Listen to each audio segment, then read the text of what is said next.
नमस्कार दोस्तों, आज हम भूतों के बारे में जानेंगे। अलग अलग जगहों और समय पर लोग भूतों को कैसे देखते थे, ये सब जानेंगे। क्या आप तैयार हैं? तो चलिए भूतों की दुनिया में चलते हैं। बहुत पहले मिस्र, ग्रीस और रोम में लोग मरने के बाद की जिंदगी और आत्माओं को मानते थे। उनके लिए मृत्यु केवल एक अंत नहीं थी, बल्कि एक नए सफर की शुरुआत थी। उनके लिए मरना जिंदगी का अंत नहीं था, बल्कि एक नई शुरुआत थी। वे मानते थे कि आत्मा एक अलग दुनिया में प्रवेश करती है, जहां उसका मूल्यांकन होता है। प्राचीन मिस्र में मरने के बाद आत्मा, जिसे का कहते थे, का फैसला होता था। का आत्मा का एक हिस्सा था जो व्यक्ति के अच्छे और बुरे कर्मों के आधार पर न्याय का सामना करता था। अगर वो अच्छे काम करती थी तो उसे हमेशा की जिंदगी मिलती थी।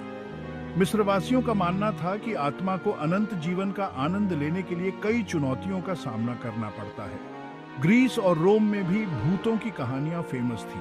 ग्रीक और रोमन समाज में भूतों की कहानियां और आत्माओं के किस्से आम थे, जो लोगों को डराते और सिखाते थे। ग्रीक लोग मानते थे कि मरने के बाद आत्माएं हेड्स नाम की जगह जाती हैं। हेड्स एक अंधेरी और रहस्यमयी जगह थी, जहां आत्माओं को उनके कर्मों के आधार पर सजा या इनाम मिलता था।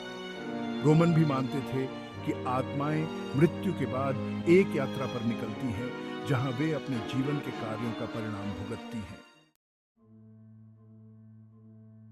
जब से ईसाई धर्म आया, भूतों के बारे में लोगों की सोच बदल गई। पहले लोग भूतों को सिर्फ कहानियों और लोक कथाओं का हिस्सा मानते थे, लेकिन अब उन्हें वास्तविकता का हिस्सा समझा जाने लगा।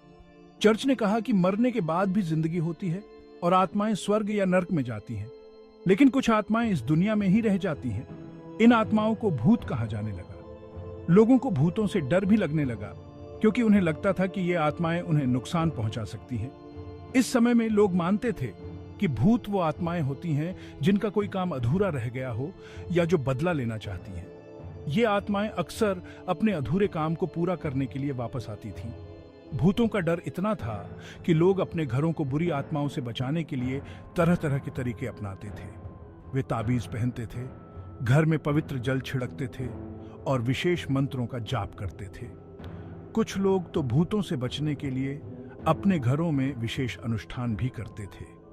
इस प्रकार भूतों का अंधकार युग लोगों के जीवन का एक महत्वपूर्ण हिस्सा बन गया था और उन्होंने अपने दैनिक जीवन में भूतों से बचने के लिए कई उपाय अपनाए थे। जापान और चीन में भूतों की कहानियां हमेशा से रही हैं। इन कहानियों में रहस्य, डर और अज्ञात की दुनिया का जिक्र होता है, जो सदियों से लोगों को आकर्षित करती आई है। जापान में यूरेई उन भूतों को कहते हैं जो किसी बुरी घटना या अधूरे काम की वजह से भटकते रहते हैं। ये भूत अक्सर सफेद कपड़ों में लिपटे होते हैं और उनके लंबे काले बाल होते हैं।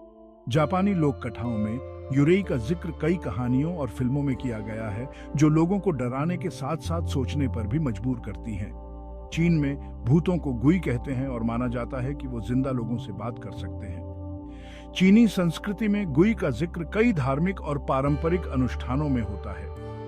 इन भूतों को शांत करने के लिए लोग विशेष पूजा और अनुष्ठान करते हैं, ताकि वे अपने परिवार और समुदाय को सुरक्षित रख सकें। गुई की कहानियां चीनी साहित्य और लोक कथाओं का महत्वपूर्ण हिस्सा हैं। 19वीं सदी में लोग फिर से भूतों में इंटरेस्टेड हुए। बहुत से लोग मानते थे कि वो मरे हुए लोगों से बात कर सकते हैं। ouija बोर्ड से आत्माओं से बात करने की कोशिश की जाती थी। सेंसेस में लोग मरे हुए लोगों की आत्माओं को बुलाते थे। आज भी लोग भूतों के बारे में बात करते हैं। आज के समय में भी बहुत से लोग भूतों को मानते हैं। पैरानॉर्मल इन्वेस्टिगेटर्स नई टेक्नोलॉजी से भूतों को ढूंढने की कोशिश करते हैं।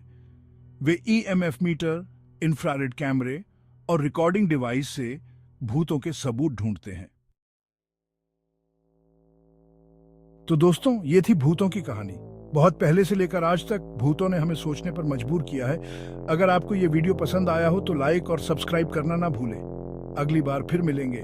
धन्यवाद।